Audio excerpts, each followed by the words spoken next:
Señoras diputadas, señores diputados, presidente, el pasado día 23 de febrero señalé en la reunión de la Comisión de Exteriores que la geopolítica mundial iba a cambiar definitivamente y que debíamos prepararnos. Pero debo decirles que estoy impresionado por la velocidad a la que lo está haciendo. Estamos asistiendo, en el plazo de apenas una semana, a un cambio de paradigma insospechado, tanto en las relaciones a escala mundial como en la dimensión interna europea. La evolución concreta de este conflicto perfilará hasta dónde llegarán los cambios concretos que veremos en el futuro, pero en cualquier caso, pronto nos encontraremos ante un mundo diferente al que conocíamos al iniciar este año. ¿Necesitábamos los europeos sentirnos tan amenazados para descubrir que un futuro con una Europa desunida solo nos llevaba precisamente a la ausencia de futuro, a ser absolutamente irrelevantes, a un imparable declive? Todavía el 13 de febrero asistíamos a las disensiones europeas habituales. Scholz, amedrentado por el suministro de gas y el futuro del Nord Stream 2, tanto como Draghi, que hablaba directamente con Putin. Cada uno por su lado, con la equivocada sensación de que una vez más Moscú no iba a dar el paso, de que la inteligencia de Estados Unidos exageraba, cada país defendiendo sus intereses. Viento en popa para Putin, todo sobre el guión que se ha encargado de atizar durante la última década, alimentando intereses económicos personales de dirigentes europeos, interfiriendo a través de Internet en la propaganda electoral de los países democráticos, sembrando la cizaña de la división, cultivando y financiando el caballo de Troya del autoritarismo en muchos países que le veían como referente. Le Pen, Orbán, Salvini. Todavía no se ha apagado en el recuerdo los rescoldos de la reunión de todos los líderes ultraderechistas en Madrid convocados por Vox. Estamos asistiendo a unos acontecimientos históricos e insospechados, a todo un cambio de paradigma. Quien no lo vea así tiene ceguera, porque el conflicto ruso-ucraniano trasciende a los combates militares entre ambos. Estamos hablando de nuestra seguridad, de una Rusia cada vez más agresiva, que busca un nuevo orden mundial expandiéndose en Siria, en Libia, en la República Centroafricana, en Chad, en Mali, defendiendo un modelo autoritario que tiene como reflejo y aliado a China. Estamos decidiendo si hay que estar callado ante una potencia nuclear que amenaza explícitamente con usar ese poder y llegar hasta las últimas consecuencias, como dijo Putin, algo que nunca hubiéramos pensado que ocurriría. Un dirigente político que pretende basar su poder y su audacia en el miedo que nos inflige. Ha elevado la apuesta y está dispuesto a llevar una guerra a gran escala. Esa es una nueva realidad a la que el mundo occidental deberá hacer frente. Grande tiene que ser la amenaza para que Alemania abandone su política de rechazo al envío de material bélico, política procedente de la desmilitarización y mala conciencia de la Segunda Guerra Mundial. Enorme debe ser la amenaza para que Suiza abandone sus 200 años de neutralidad. Putin mintió. Él y solo él es el responsable de lo que está ocurriendo. Movilizó a sus tropas a lo largo de la extensa frontera con Ucrania, incluso en Bielorrusia, quejándose del histerismo occidental que hablaba de un posible ataque. Anunció que retiraba tropas y no era cierto. Prometió al presidente Macron no atacar objetivos civiles y lo está haciendo. Y según varias informaciones está utilizando bombas termobáricas o de vacío. El discurso de Putin del lunes 21 de febrero fue claro. No se trata de la OTAN. Se trata de que Ucrania es, según él, una parte de Rusia, la Rusia eterna, sea esta zarista, estalinista o putinista. Y pensar que algunos aún piensan que defendiendo a Putin siguen defendiendo a la URSS y a su ideología solo por el hecho de que confronta con la OTAN, Putin, un comunista. El día 23 de febrero, víspera de la invasión, algunos en este Parlamento, de la Comisión de Exteriores, seguían hablando como si nada fuera a pasar de la necesidad de crear un colchón desmilitarizado entre Rusia y la Unión Europea. ¿En serio se pueden creer que las repúblicas bálticas o Polonia van a renunciar a ser miembros de la OTAN? Nadie les obligó a integrarse en ella, a diferencia de lo que ocurrió con el Pacto de Varsovia. Lo hicieron porque saben que es la única manera de evitar que Rusia no vuelva a engullirlas. ¿Con qué legitimidad podemos, quienes defendemos la autodeterminación de los pueblos, pedirles a los bálticos o a los polacos que se desarmen conociendo su historia? Colchón y desarme. Por favor, si Putin está moviendo las ojivas nucleares a Bielorrusia, lean el mensaje de la izquierda lituana del 27 de febrero. Queridos camaradas, comenzaba, la OTAN y la UE son ahora la única esperanza para un país como Lituania. También algunos repiten la cantinela alentada por Putin de que los ucranianos son unos nazis y envían una y otra vez las mismas 3 fotos del infame batallón Azov. Pero ninguno de esos grupos extremistas ha conseguido nunca tener un representante en el Parlamento ucraniano, y menos en el Ejecutivo.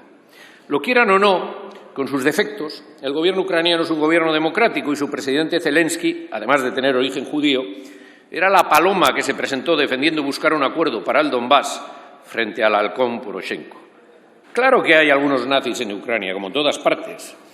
De ahí a deducir que el gobierno y el pueblo ucraniano son nazis hay un salto inaceptable. Porque en este Parlamento hay agentes que defienden la dictadura franquista, no se puede deducir que España sea un Estado totalitario y fascista, como tampoco que porque haya quienes han defendido la acción totalitaria y asesina de ETA, los vascos sean todos unos terroristas. Y tampoco, hay que decirlo claro, ha habido un genocidio estos últimos 8 años en el Donbass perpetrado por Ucrania. Evidentemente ha habido enfrentamientos y bajas en ambos bandos, pero es imposible que haya habido un genocidio oculto habiendo estado la OSCE sobre el terreno con numerosos observadores desde 2015 hasta el día de ayer en que se retiró. Lo que debería preguntarse Rusia es cómo es que los antiguos territorios de la URSS, donde ha llegado la democracia, quieren alejarse lo más posible de Rusia y rechazan cualquier tipo de asociación con ella. Debería preguntarse por qué resulta tan poco atractiva y si el miedo debe ser en el siglo XXI lo que ligue a los pueblos. También debería preguntárselo China. Y no, esto no va o no debería ir, en mi opinión, de la defensa de las inalienables fronteras de un país. Va del respeto a la voluntad popular. Porque estamos en el siglo XXI y es únicamente de esta manera como pueden resolverse los conflictos. Ucrania celebró un referéndum de independencia en 1991 y el apoyo a la misma fue abrumador. Votó el 92% de la población y el 82% lo hizo a favor de la independencia. Incluso en el Donbass, donde el 76% votó favorablemente.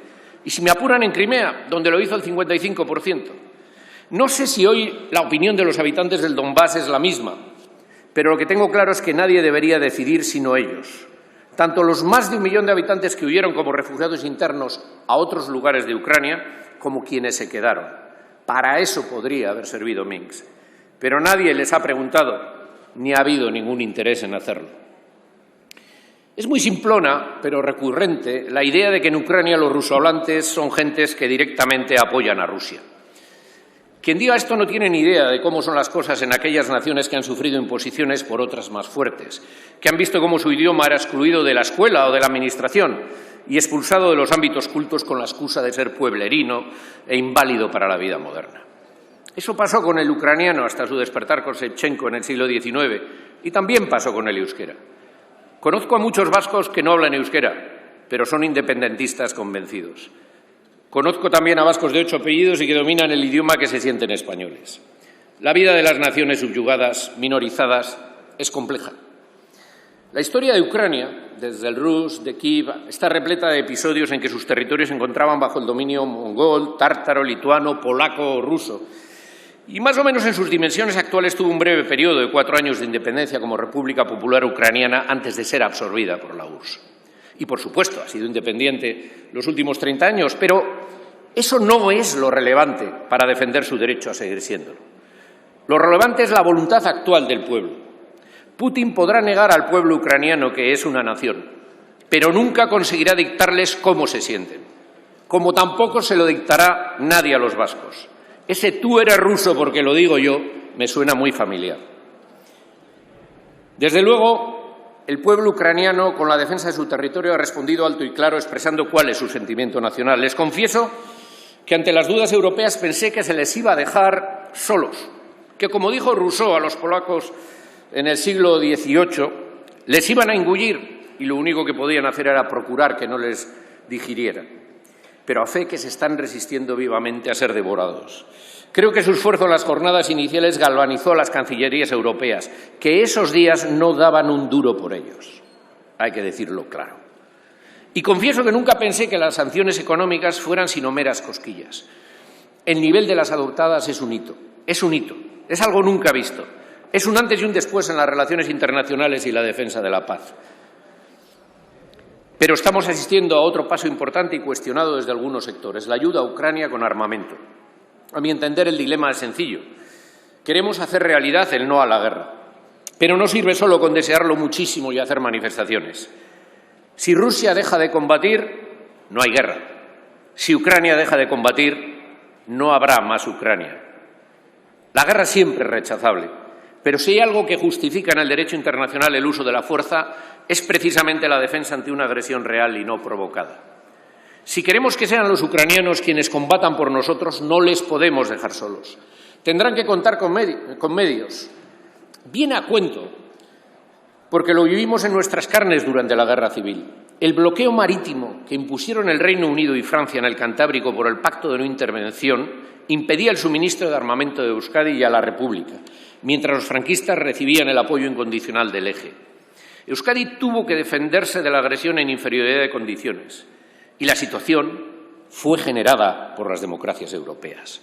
No podemos caer en el mismo error. Una cosa es intervenir de manera directa militarmente, lo cual puedo entender que sea el último paso, dadas las implicaciones y derivadas que podría acarrear, y otra es dejar indefenso a un país que está repeliendo una agresión y que lo hace de manera indirecta también por nosotros.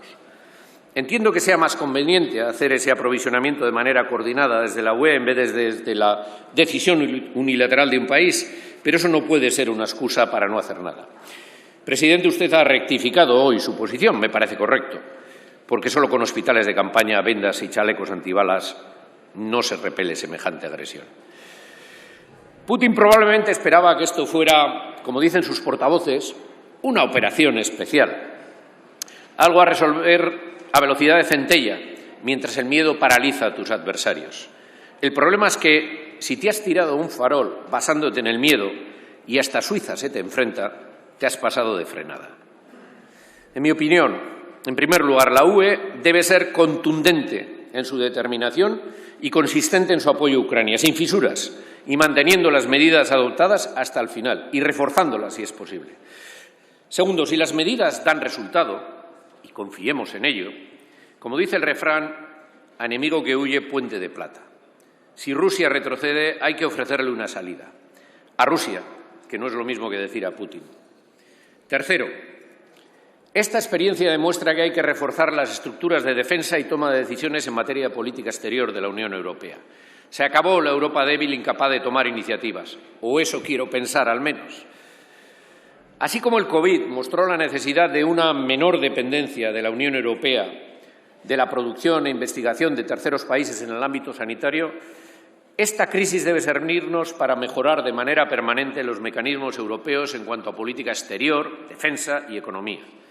Y en este sentido, también le urgimos, presidente, a que impulse en el seno de la UE la toma de decisiones estratégicas que puedan paliar la crisis de suministros y la escalada de precios que va a suponer esta situación, más allá de aquellas medidas que puedan adoptarse internamente. Por cierto, no será porque no advirtiéramos a su Gobierno de prestar más atención al gas como elemento de transición.